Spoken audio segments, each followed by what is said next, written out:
There's a couple of hello. So glad that you joined us online.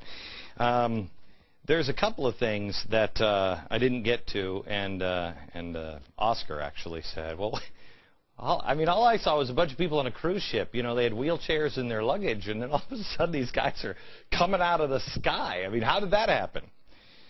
And I want to explain this, too. Here you have the 6 boats. You have the 3 cargo ships, and you have the 3 passenger ships. This is a terrorist organization, IHH. Several countries have deemed it that, including this country, said you cannot put the boats here. You cannot dock at Cyprus because this is a terrorist organization. This is Free Gaza. The American supporters include Code Pink. She was a fundraiser or a bundler for Barack Obama.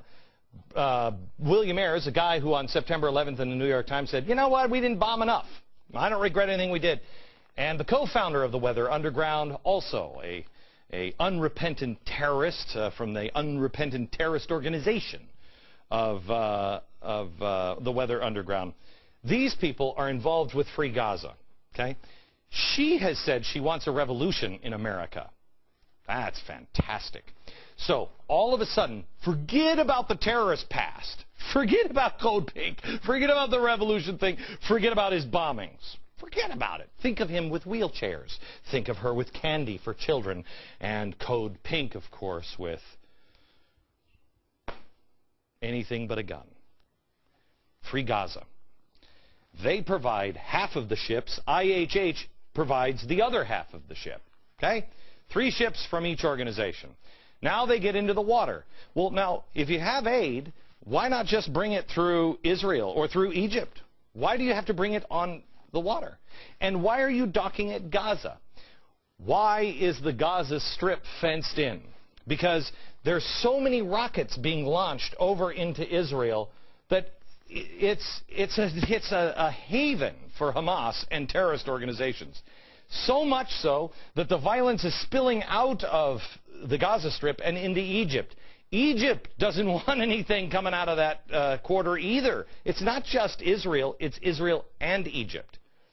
So, these great humanitarian organizations say, here's what we're going to do. We'll just load them on ships and we'll bring them right in directly to Gaza. Egypt says, no, you're not. No, you're not. You can dock it here.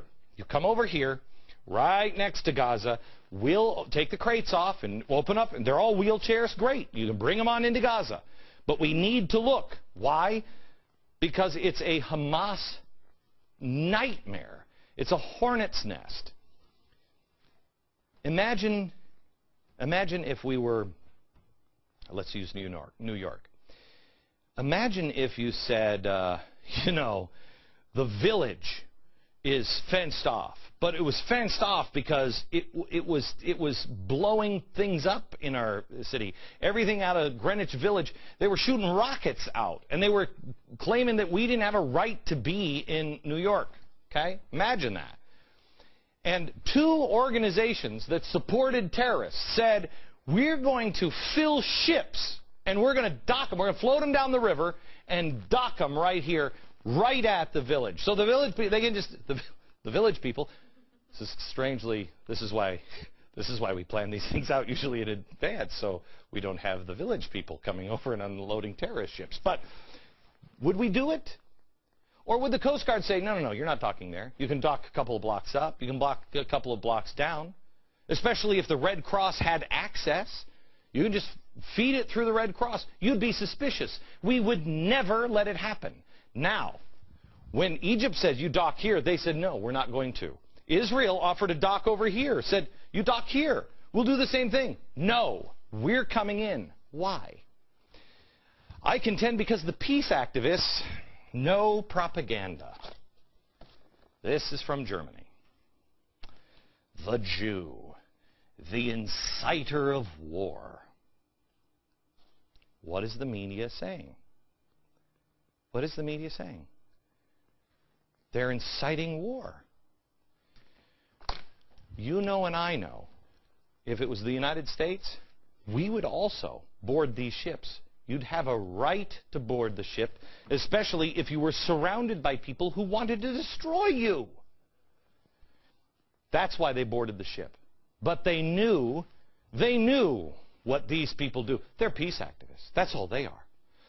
Code Pink, they just love the troops. That's all they do. They just love the troops. They're just for peace. Sure. Sure. And he's just for social justice. And if I have to bomb to do it, I will. Is she just for revolution in America? And, you know, whatever it takes, we'll do. But they're all peace lovers. How do they always do it? What is SEIU doing? SEIU, they know they have the media in their pocket. SEIU sends people to beat people down. Like, do you have the Gladney video? No? We've lost control of the control room. Everybody's like, I'm on lunch hour. The Gladney video, remember the guy that we showed you, SEIU, was beaten down by SEIU members? You didn't see that anywhere. And it was they still said, we have the video on tape of them beating a black man, calling him the N-word, and still somehow or another, the Tea Party members were the problem. They know they have control of the press. They know how to spin it. It's what they do. So they were waiting for the IDF to come. And quite frankly, I think they were disappointed that the IDF didn't come in with guns a-blazing. They came with paint guns. They were disappointed.